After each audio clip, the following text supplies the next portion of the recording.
Assalamualaikum Ustadz Muhammad Joban. Waalaikumsalam warahmatullahi wabarakatuh. Alhamdulillah bertemu kembali kita nih.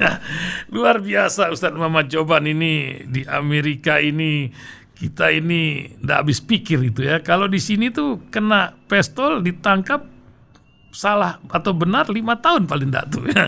Nah di Amerika ini tambah lagi, katanya sudah hampir 200 orang dari Januari sampai sekarang. Itu awalan lah kisah sedikit bincang dari organisasi senjata yang sangat kuat lobinya. Apakah Joe Biden ini bisa mengatasi ini? Bagaimana menurut Ustadz Joban hidup di sana, Ustadz? Ya memang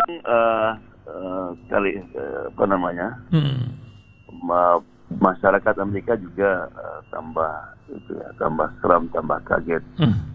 Orang tambah takut sekarang. Artinya sedangkan kena 2 tempat itu maksudnya 2 tempat yang orang biasanya mendapat perlindungan, kena sekolah sama rumah sakit. Apalagi di rumah sakit. Masa 3 orang bunuh di rumah sakit. Ternyata begitulah ya. Jadi, memang betul beberapa faktor. Faktor pertama memang banyak orang yang sakit ya. Sakit jiwa maksudnya. Yang kedua itu faktor mudahnya mendapatkan senjata. Jadi kalau kita ikuti TV Amerika sekarang, TV radio sedang ramai membahas tentang di sini juga gun control ya, supaya bisa dikontrol bisa.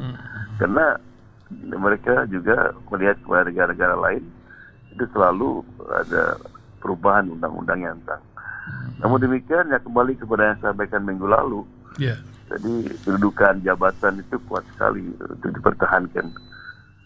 Dan makanya ada seorang yang berpidato bahwa setiap anggota Kongres dan anggota pejabat lain itu yang mereka pikirkan adalah pemilu yang akan datang, menang tidak gitu kan. Nah ini juga berpengaruh karena organisasi NRA itu kuat sekali dan keuangannya kebanyakan dari mereka, jadi memang agak sulit. Namun demikian ada rencana memang demonstrasi besar-besaran terutama oleh anak-anak sekolah dari mulai SD sampai SMA yang akan menuju ke Washington DC untuk menuntut Kongres bertindaklah menangani masalah ini. Ya mudah-mudahan mereka mudah-mudahan. Ya nampaknya memang orang sakit jiwa ini sekarang bukan saja di Amerika Ustaz, di berbagai dunia. Waktu pasal awal COVID katanya 5, 1 orang kena. Sekarang 2, 1 orang kena. Entah macam mana nih jiwa zaman sekarang. Mungkin Ustaz Joban ada yang ingin disampaikan. Apa inti dari mengatasi jiwa-jiwa yang sakit. Kadang kita tidak sadar bahwa jiwa kita sakit gitu. Silakan Ustaz Muhammad Joban. Ya kebetulan masalah jiwa sakit ini memang ada sebuah ucapan dari Ibnu Taimiyah yang mengatakan bahwa di dunia ini ada surga. Orang yang tidak memasuki surga itu, maka dia tidak akan masuk surga di akhirat nanti. Masya Allah. Subhanallah. Jadi para calon-calon surga di akhirat itu sudah bisa menikmati surga di sini. Gitu kan? Ini ucapan Ibnu Taimiyah. Ya, dan memang betul. Ketika dia di penjara, itu malah dia merasa syukur katanya.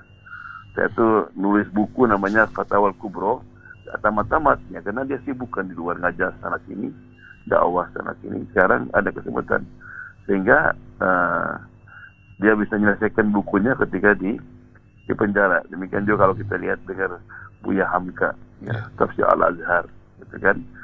Jadi bagi seorang mukmin itu karena kemana aja dia pergi, surganya di bawah. Kan? Dan ini bukan fiksi, ini memang betul. Makanya ada istilah bahasa Arab namanya tu'manina. Ya ayatuhan nafsul mutmainnah. Jadi orang yang punya nafsul mutmainnah itulah orang yang menikmati surga di sini. Dengan segala macam cobaan pun mereka merasa tenang. Sebagai contoh misalnya ada seorang perempuan zaman Nabi dulu namanya Khonsa. Bangsa ini dalam waktu dia belum masuk Islam, itu ketika terjadi peperangan dengan Muslim, itu kakak tirinya meninggal. Itu menangisnya berbulan-bulan sampai bikin syair-syair tentang kakak tirinya. Tapi setelah dia banyak Islam, oleh Allah dikurniai 4 anak muda. Jadi sebelum mulai perang, itu dikumpulkan anak-anak yang keempat-empatnya di tempat kemah, ya, di dekat perbatasan, dinasihatin, ya, agar mereka supaya betul-betul berjuang, berjihad, dan dia malah berdoa, mudah-mudahan anak saya ini semua mati syahid kita. Betul, doanya diterima, gitu kan. Jadi setelah dikasih tahu, gitu kan, bahwa keempat-empatnya meninggal, itu dia malah bertakbir, Allahu Akbar, Allahu Akbar, Allahu Akbar. Sujud syukur dia, alhamdulillah kepada Allah Subhanahu wa taala. Seorang ibu itu yang paling berat ditinggalkan anak.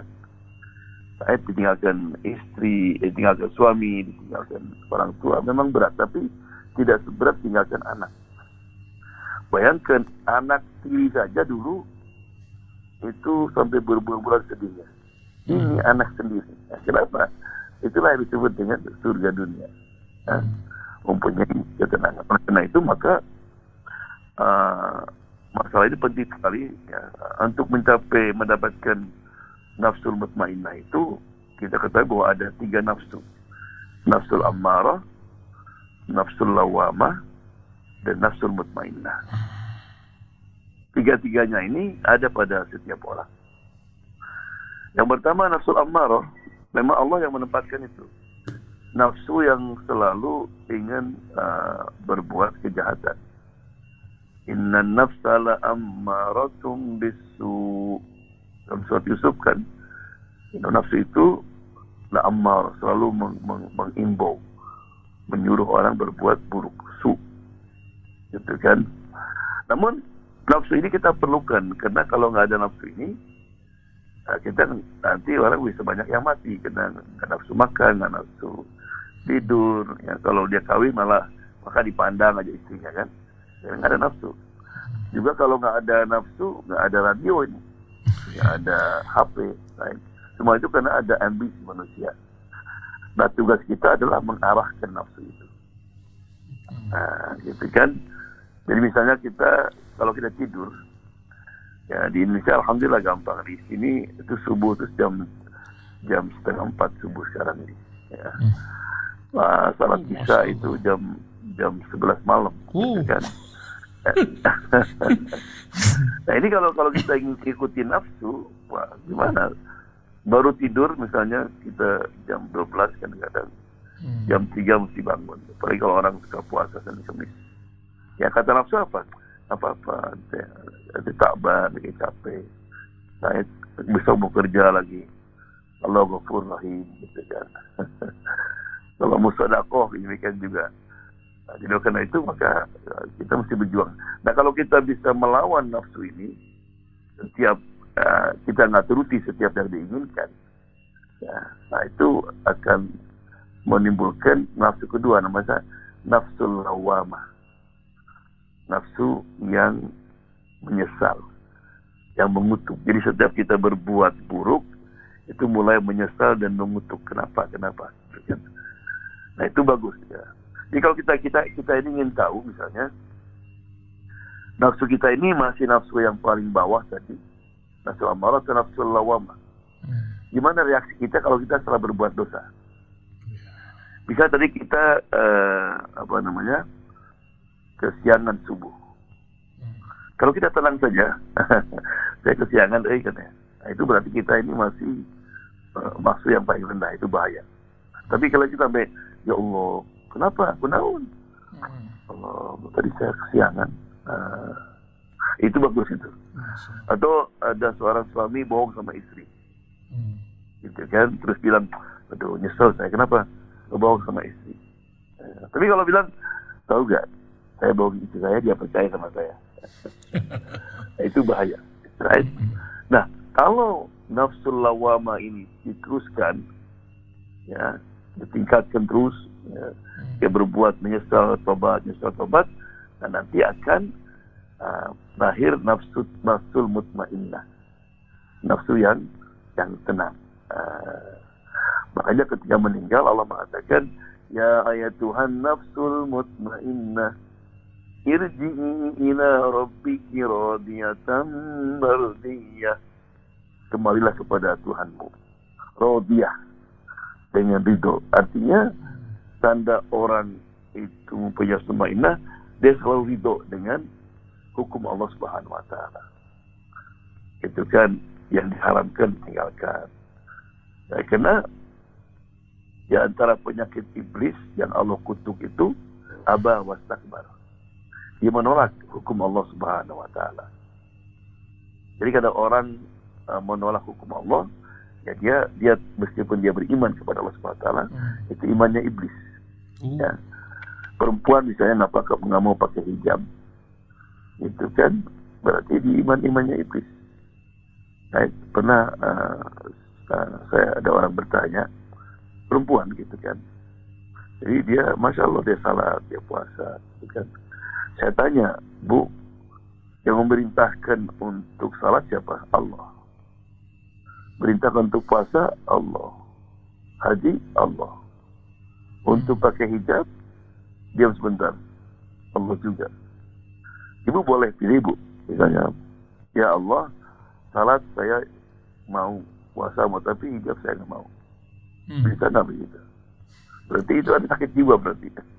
Misalnya ibu sekarang diterima kerja di satu perusahaan.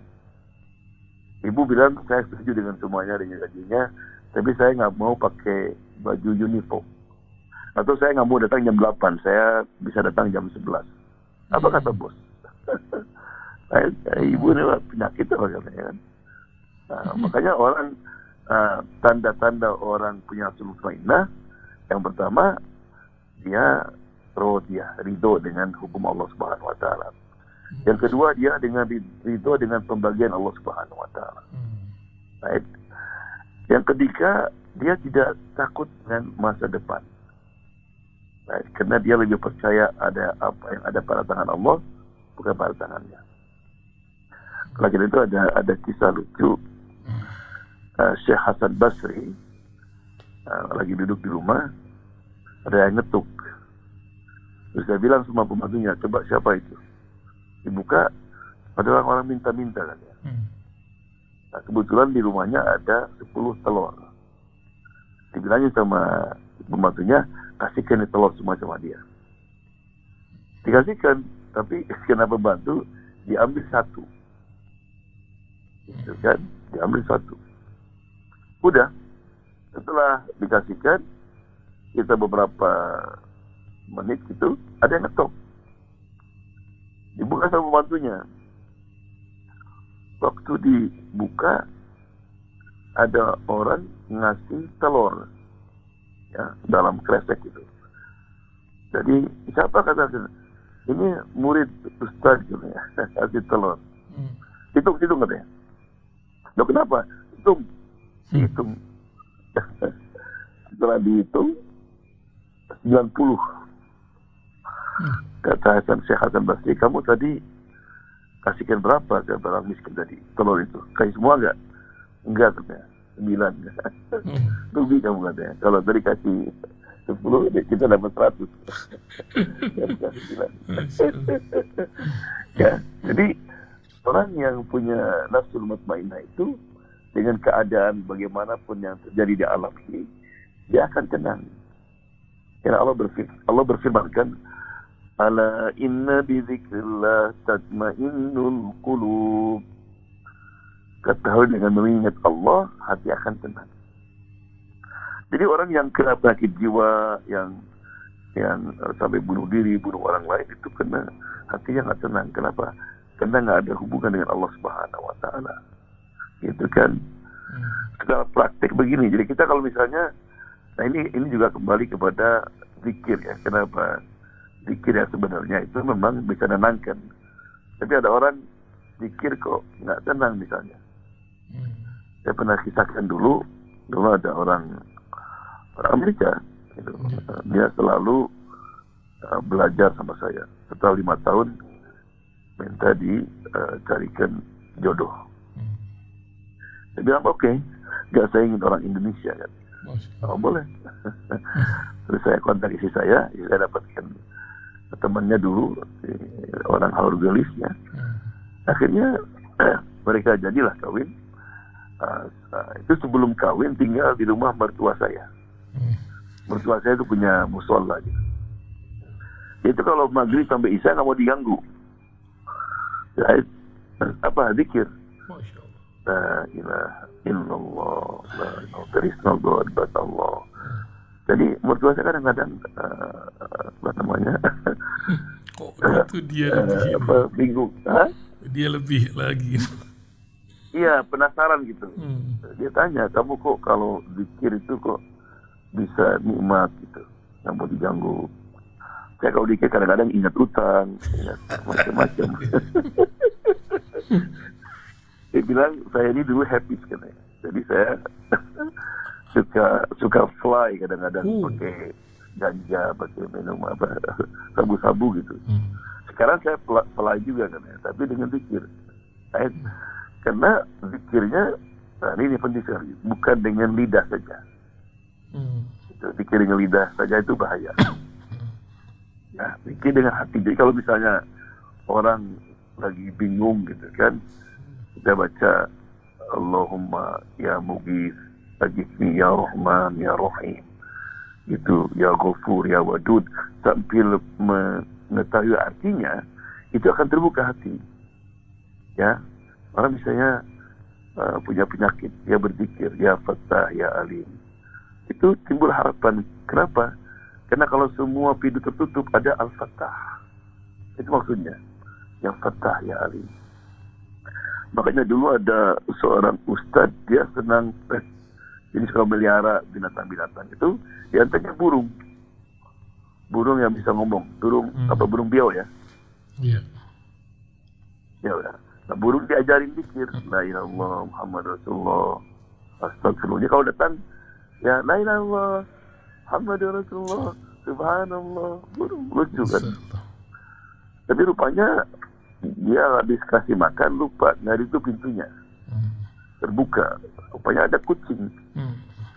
Diterkam sama kucing, itu menjerit burungnya, menjerit gitu. Ya sudah nggak bisa selamatkan, udah diambil sama kucing. Nangis si ustadz ini. Kemudian murid-muridnya datang, lihat burungnya dimakan kucing, ustadznya nangis. Ustadz jangan nangis, sudah kita berikan lagi katanya. Dia bilang saya nangis bukan karena itu, saya nangis karena saya ajarkan burung itu kalimat tauhid, la ilaha illallah. Tapi ketika meninggal, dia nggak bisa menyebutkan itu, malah menjerit. Saya takut saya meninggal seperti itu. Jadi semua zikir ini ketika mati saya nggak ada kena, ya zikir ini nggak ada komunikasi dengan Allah Subhanahu Wa Taala. Ya. Nah itu surga dunia. Ya, orang selalu tenang karena dia selalu ridho dengan pemberian Allah Subhanahu Wa Taala. Tidak takut dengan masa depan. Gitu kan, lebih percaya apa yang ada di tangan Allah daripada tangan sendiri. Gitu kan. Kemudian orang yang mutmainnah ini dia selalu bersyukur kepada Allah Subhanahu Wa Taala. Right? Jadi oleh karena itu maka ada orang dulu lagi tawaf, itu doanya lucu. Allahumma ja'alni minal aqallin. Allah jadikan aku golongan minoritas. Umar banyak di belakangnya. Doa apa gitunya? Bilang ini doa Quran katanya. Di mana katanya? Allah mengatakan wa qalilun min ibadiyas syakur. Hanya sedikit dalam hamba-hambaku yang bersyukur. Sedikit. Saya ingin menjadi orang sedikit itu. Oleh karena itu maka setan itu sebelum dia keluar dari surga itu ada kata-kata seperti berikut. Wala tajidu aktsarahum syakirin. Dia kayak nantang Allah. Allah, saya bersumpah ya bahwa nanti kebanyakan hamba-hambamu itu tidak bersyukur. Dia bilang kafir tidak. Gitu kan? Makanya orang yang tadi mas killing, orang yang bunuh, orang yang berbuat jahat itu karena hatinya penuh dengan keluhan. Tidak mensyukur nikmat yang Allah berikan kepada mereka. Dia ini baru dapat berita, dia mengeluh sama dokter bedahnya katanya. Orang ditembak. Iya. Betul. Baik.